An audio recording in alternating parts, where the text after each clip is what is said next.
Arakan Television, the pulse of Rohingya. Assalamu alaikum. You are watching Arakan TV and I am Saima Tasmir with Arakan Daily English News. Let's begin the bulletin with top headlines of today. US State Department spokesperson to visit Bangladesh. Suchi visits troubled Arakan state.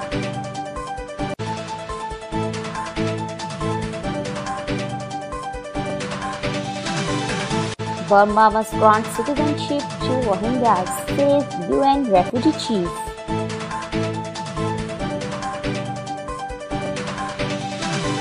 Now in detail. US State Department spokesperson to visit Bangladesh. US State Department spokesperson Heather Nauert will be in Bangladesh from 3rd to 4th November as part of a US delegation in the country to discuss the Rohingya crisis. More than 600,000 Rohingya fled Burma's Arakan state since late August during military operations that the United Nations described as ethnic cleansing and the world's most acute refugee crisis.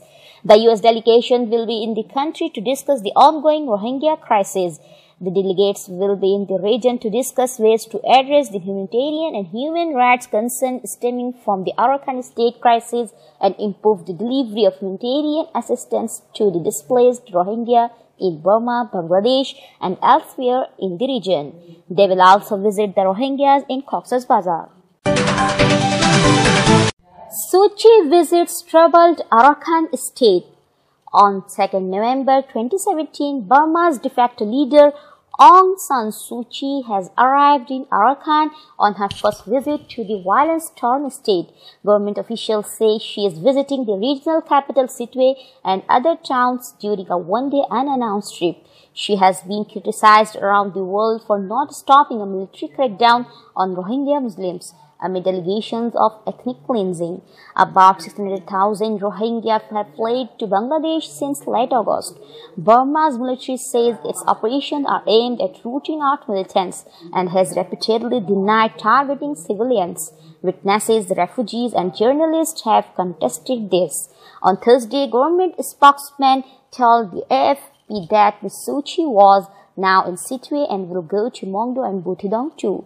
It will be a day trip, he added. It was not immediately clear whether Ms. Suu Kyi would also visit any Rohingya villages. A Reuters reporter saw Ms. Suu Kyi board a military helicopter in Sittwe on Thursday morning local time. The news agency reports she was accompanied by about 20 people. In a major speech in September, she condemned right abuses but did not blame the army or address allegations of ethnic cleansing.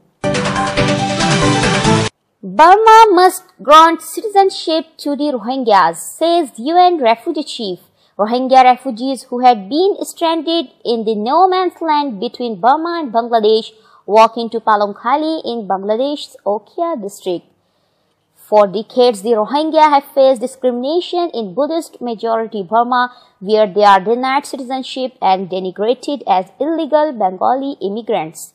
Burma must grant citizenship to the Rohingya to allow hundreds of thousands of people from the Muslim minority to return to Arakan state from where they were driven by an army campaign, the UN refugee chief said on Thursday.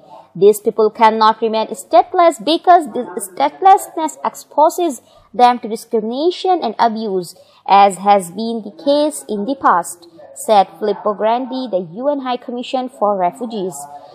For people to go back and for this return to be sustainable, you need to address the very complex issue of citizenship, Grandi told reporters after addressing the Security Council. Aside from recognizing the Rohingya as citizens, the government must also agree on a development program for Arakan state, one of the poorest in the country, said Grandi. The violence has to stop and humanitarian aid workers must be given access to Arakan to reach those in need after villages were torched and remaining residents face hunger, Grandi said. Thanks for being with us. For more details and updates, visit www.arakantv.com. Arakan Television, The pulse of Rohingya.